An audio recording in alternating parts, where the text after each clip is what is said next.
Hello again, welcome to Paintersblock. I'm your host, Anthony Ryden, and today we'll be going over our 1-minute lava and sky bases.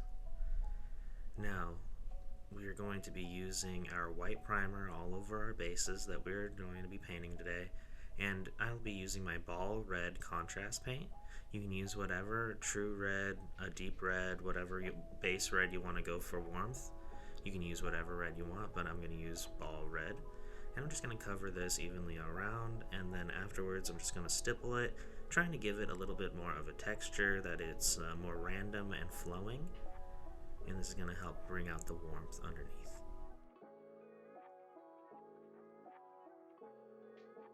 You're letting that dry or using your heat gun. Now we can move on to our orange. I use Lava Orange from Army Painter, but you can use whichever one you'd prefer. I use like this one because this is exactly what we're going for anyways.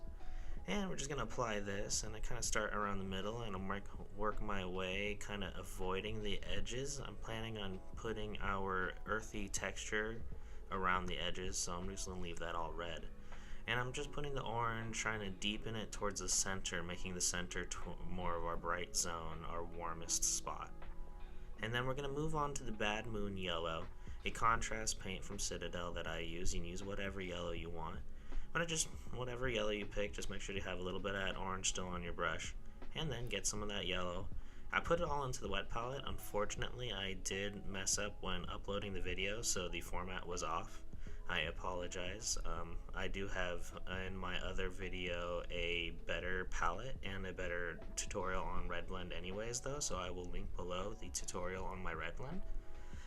So after all that, I grab the titanium white and the yellow, and then I mix it together, creating lighter blends of yellow, putting it inside and randomizing the warmth that we just created within that orange oval area.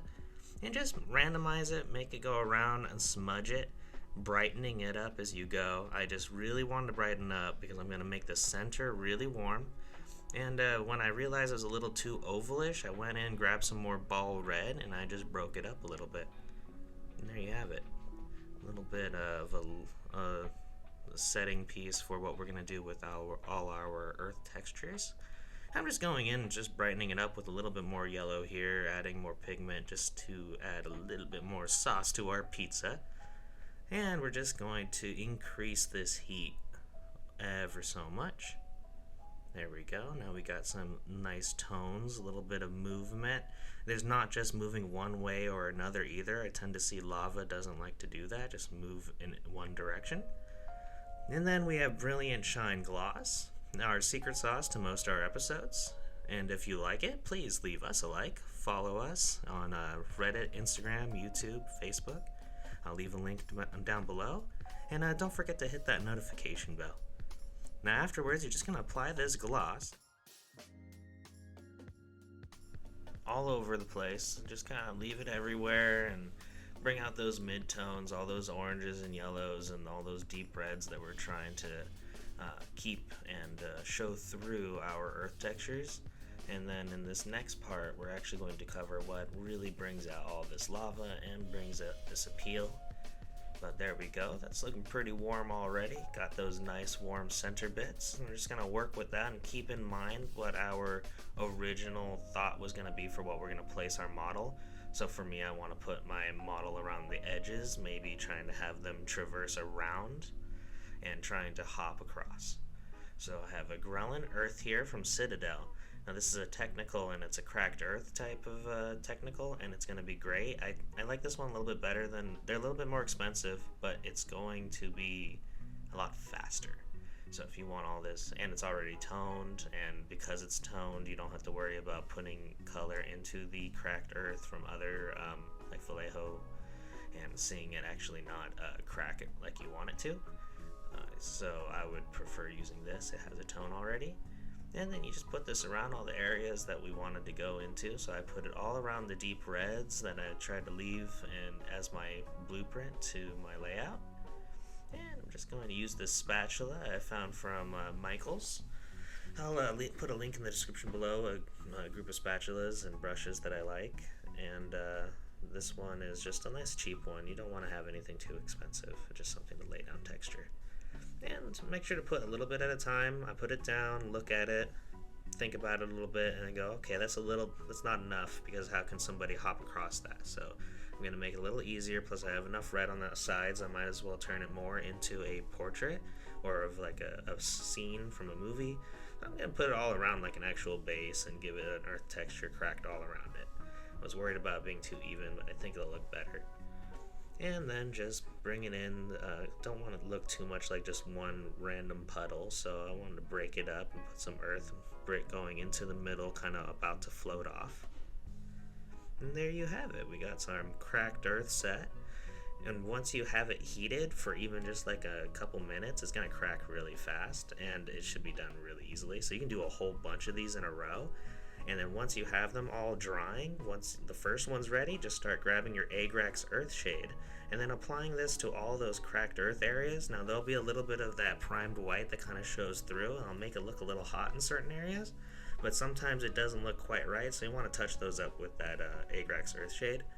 And then we're just going to use our makeup brush or whatever dry brush you want. We're just going to lightly tap all these raised areas with some Zandy dust to elevate and give us a little bit more three-dimension to our base.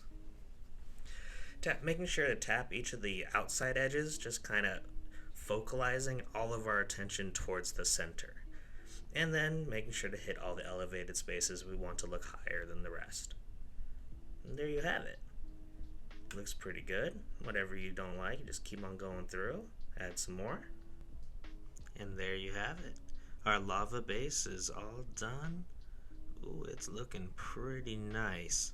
And that takes about a minute. As long as you have enough brushes and everything set up and ready to go, have all your bases primed, each one is just blending, putting the texture paste, and letting it dry. Touch up, done. Takes you about a minute. Then we're going on to our next base, the sky base.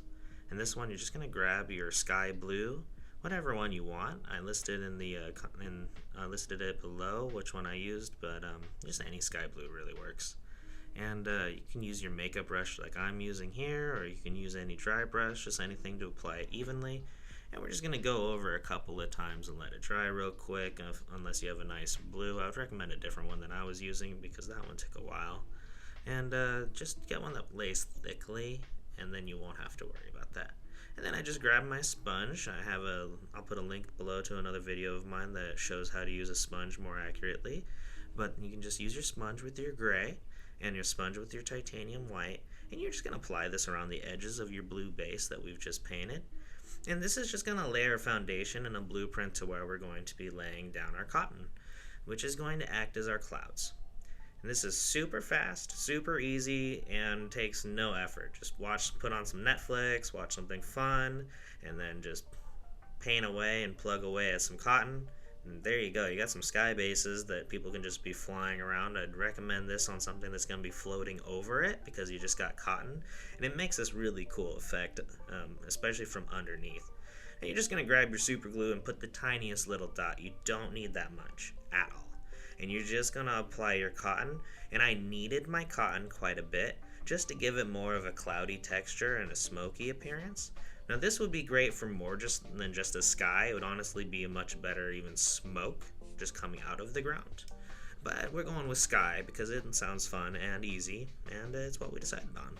So we're just going to keep on going to the other side, and I want to add a little bit more. So using my dirty sponge, I'm just going to add some more gray and white and add a little bit more to my blueprint, and just kind of adds a little bit more depth underneath your cloud, so it looks a little bit less like there's just blue underneath it. And then you're just going to grab some more of your super glue, add the tiniest little dot on the other side, and then you're going to grab your other cotton and you're just going to knead it a bit. And I hate cotton, so just letting you know, this is killing me. And I gotta knead this. Oh my god, it gives me scratches down my back like a chalkboard. And you're just going to put this on this side. And there you go. You're just going to put it around. And I kind of want to put it everywhere now because I'm noticing, I don't like that. And I think this time I'll leave more blue underneath it because it'll actually add a little bit more depth just having one side with, or both sides with white and grays and then one with more blue. Just add more to it. And there you have it. There's our little sky base. Took me about a minute. Kind of fun. You can just put this over. Now make sure your hands aren't dirty from another project like mine, but if they weren't, you wouldn't have to worry about that little smudge of yellow that I had. You can always just kind of go over that with a little bit of white. Now, thank you for being with us today, and I hope he helped you break your painter's block, and I hope this helped you get your armies out there faster to get those tournaments and help you just have fun with your friends. And if you liked what you saw here and learned anything, please like and subscribe and follow us. It'd really help, and I appreciate it a lot. Thank you, and hope to see you again soon.